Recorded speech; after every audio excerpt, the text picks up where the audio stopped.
Picture a gray dawn. The air is heavy with mist, clinging to stone like ghosts. The Tower of London rises like a grim monument, its walls soaked in centuries of secrets, power, and betrayal. Beneath its shadow, a scaffold stands, not for a crude axe, but for a gleaming French sword. Its blade shines, ready to silence a queen. The blade does not swing, it whispers, it slices clean. It is May 19th, 1536, a date that will stain English history. Anne Boleyn, once crowned queen, now kneels toward death. The woman who seduced a king now faces the cold kiss of steel. But how did it come to this? How did wit, charm, and fierce ambition bring her to ruin? This is not just a tale of love, it is the anatomy of a downfall. Anne Boleyn was not born to rule. She carved her own place in history. Born around 1501, to Thomas Boleyn and Elizabeth Howard, she was ambitious, sharp, and destined for something beyond marriage. As a young girl, Anne was sent to the French court. There, amid luxury and learning, she absorbed culture, speaking French fluently, mastering etiquette, dance, politics. Her presence shimmered like starlight and silk. By 1522, she returned to England, dark-eyed, raven-haired, quick-tongued. She stood out. She didn't fit the pale, passive ideal of English beauty. She challenged it. She became the flame others couldn't look away from. King Henry VIII noticed her. But Anne was no easy prey. Unlike her sister Mary, who had once been the king's mistress, Anne refused to yield. She set her own terms. "I will not be your mistress," she declared. "If you want me, make me queen." Those words were not flirtation, they were thunder. And the king listened. Obsession grew in his veins like poison. For 7 years, Henry chased her. He broke with Rome. He tore England from the Catholic Church, all to have Anne. She was crowned in defiance of the Pope and tradition. In January 1533, they secretly married. By September, Anne gave birth to Elizabeth, not the male heir Henry longed for. Her joy was dimmed. The kingdom expected a son. The king expected a dynasty. But Anne reigned brightly. She championed religious reform, encouraged English Bibles, promoted scholars. She wasn't a decorative queen. She was a reformer, bold, intelligent, fearless. That made her loved and hated. 2 miscarriages followed. One in 1535 was a son. It shattered Henry's remaining hope. His affection cooled.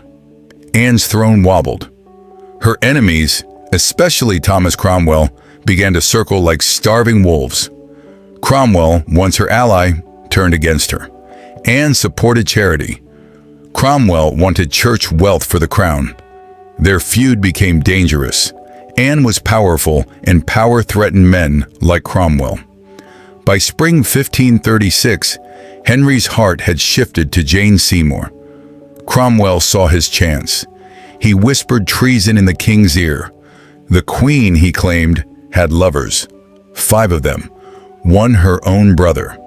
The charges were shocking: adultery, incest, conspiracy to murder the king. Most historians today believe they were lies, fabricated by Cromwell to eliminate Anne. But they were deadly lies nonetheless. On May 2nd, Anne was arrested. She was taken to the Tower, the same tower where she had once watched her coronation from golden windows. Now she returned in chains. Her trial on May 15th was a cruel performance. She had no legal defense. The jury was packed with enemies. Yet she stood strong, dignified, eloquent. One observer said she seemed like an angel. But angels are not spared in courts ruled by fear. She was declared guilty. The punishment: death. Henry, perhaps to ease his guilt or please France, spared her the axe for a sword. May 19th, dawn breaks. Cold, colorless. Anne, just 35, prepares to die. She wears a gray mantle and a crimson bodice, elegance even in death. Red, to hide the blood that will soon spill.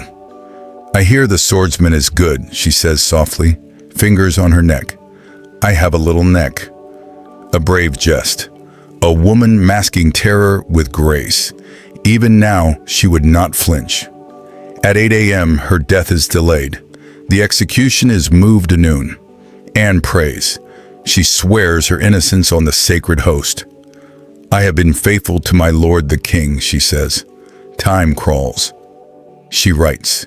She gifts her ladies tokens, books, handkerchiefs, whispered thanks. Remember me, she tells them. Her composure is a miracle. Her soul, it seems, already walks with saints. When noon arrives, the crowd has gathered. No jeering, just silence. The queen steps out onto the scaffold, radiant in gray and red, her head held high. No fear, only peace. Her final words are not of hate. I die by the law. I blame no one. I pray for the king. A gentler prince was never known. She guards her daughter's future with grace. Anne removes her cloak. There is no block, only air. The French executioner waits, silent.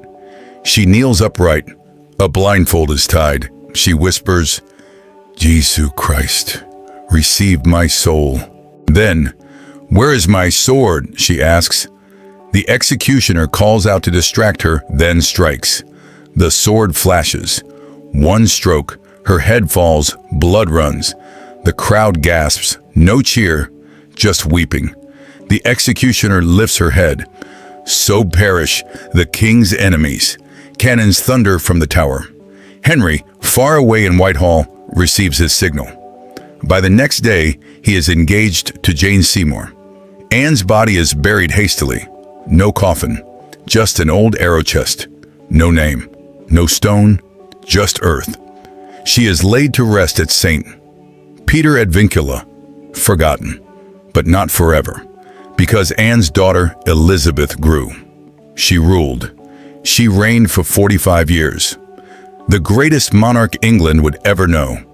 Anne's spark became a flame that shaped a nation. Elizabeth bore her mother's wit, her fire. She adopted Anne's white falcon as her emblem. Through Elizabeth, Anne lived again, this time unshackled, unstoppable, immortal. In 1876, bones believed to be Anne's were found, reburied with honor. Every May 19th, roses are laid where she died.